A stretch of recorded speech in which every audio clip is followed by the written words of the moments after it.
What's going on, guys? Welcome back to another episode of KozMatt Wrestling Recap. Let's get right into a chaotic Monday Night Raw. Seth Rollins getting attacked by a fan, and even more. Let's get right into this thing, Matthew.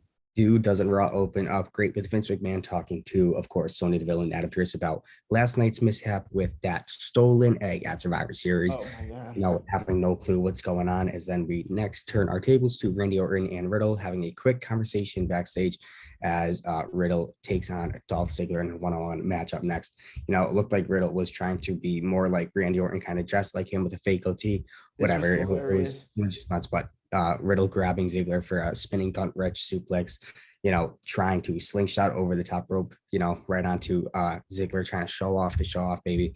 Then we return from break to see Riddle starting to, build up some steam a little bit as they trade punches and kind of get to their feet. Riddle blocking the super kick, hitting a huge knee to the face of Ziggs, and Riddle actually lining up, hitting the RKO for the win. So a little bit of Randy's own medicine helping him get the win over Riddle tonight. Oh, this was absolutely hilarious from Riddle dressing up like Randy Orton, and what a way to kick off Monday Night Raw. It certainly had me in stitches. Hey, well, kicking off Monday Night Raw, this could have been the kickoff, but it wasn't. Becky Lynch coming out, giving a quick promo to kind of reaffirm her role as a heel on Monday Night Raw, but nobody would care if she didn't walk out of that ring, from that win on Sunday last night. But a quick back and forth, Bianca Belair with a little bit of control over Natalya, hitting a 2 count, Tamina then yanking her off the middle rope, of course, in Natalya's corner. Tamina then hitting the ring post when the EST avoided her, and it allowed Belair obviously to hit that KOD for the win inside the ring. So good win for Bianca Belair, I will say. Oh yeah, hitting that vicious KOD, and I think she's building her way back up for a Raw Women's Championship opportunity. Definitely, absolutely. Coming up next, we do have a bit to go through. Rollins, who was out after a break, talking about being the sole survivor of last night's Survivor Series, claiming himself. It was all because of himself, trash talking Kevin Owens for walking out on the team, and of course Bobby Lashley getting counted out, whatnot. But soon joined by Finn Balor, who Sheamus actually eliminated during that match, and then Montez Ford and AJ Styles. They come out. We got a tag team match. Pretty good tag team match, I will say, back and forth. Then we return from a break to see Styles in for control of Dawkins, and Ford hitting hard for that fight, preparing to finish off when Dawkins got his team disqualified by spraying Omos with a fire extinguisher. Looks like the Street Profits can pull off anything coming to a win, man. Meanwhile, after the match, Seth Rollins took on Finn Balor, of course, beating him. A random fan actually jumped the barricade and attacked Seth Rollins, causing officials to chase him in the back of the ring, of the arena. I'm sorry. This was pretty crazy.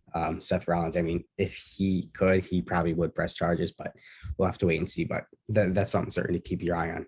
Oh, it was absolutely nuts. I actually saw something on Instagram. I think it was on House of Highlights. Seth Rollins absolutely went irate at the fan, actually gave him a few kicks and then swore at him. Seth was absolutely pissed off. There's no room for that in a WWE wrestling ring, and I hope that fan gets fined and kicked out of WWE events for life.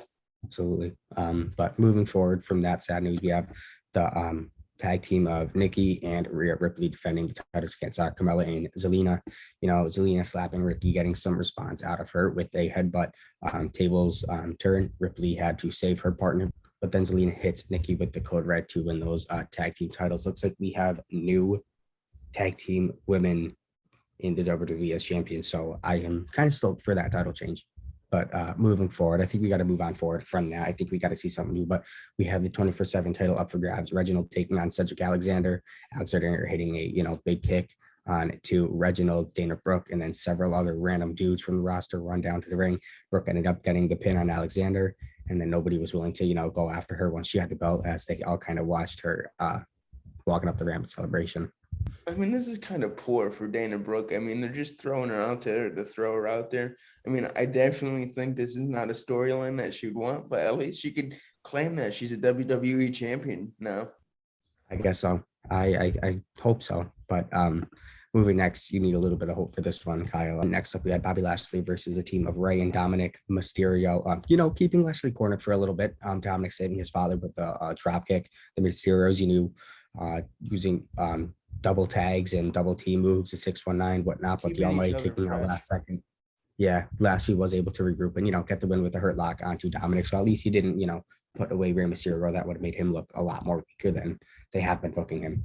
Damian Priest held an open challenge for the Universal title for the United States Championship next, answered by Apollo Crews, then Sami Zayn. Whatever, we got a match with Sami Zayn versus Damian Priest. Priest chasing him away, beating Zayn around, whatever the shenanigans that Zayn wants to use in this match. But Zayn countered with a roll up for a near fall, almost got him. Then rolling out of the ring and hung Priest up on the top rope as Priest was able to gain control once again and hit the finisher to retain his United States Championship. Oh, yeah, for sure. This was actually a pretty good back and forth match from all three competitors. And Damian Priest is the United States champion. I just love to see it. I hope he holds that title for a very long time. For sure. Somebody holding a title for a very long time. We could see somebody new. Austin Theory in the back that Vince McMahon finds out he's the one that stole that golden egg, telling him that he has a WWE opportunity in the future. And if that doesn't make sense to us, we are not alone, because I do believe in that. And Theory can certainly do something in the near future. But what happens next? We have Theory taking on Big E. This was a good match, I will say. Owens decided to show up at one point and talk to the champ. He still wants to be in that title picture. Theory taking control of the distraction. Then we see Theory planning Big E with a DDT, of course, but Rollins actually interfering in the match, attacking the leg of Big E, and the ref was distracted. Kevin Owens threw Rollins into the ring because they got into an argument, man. Theory watches from ringside. Big E hits him with that finisher for that not one, but two, but three count pinfall. Oh, absolutely crazy match to end Monday Night Raw. And what's going on with Big E, man? He's taking on challengers left, right, and center. I think he's a fighting champion, and he certainly showed that tonight.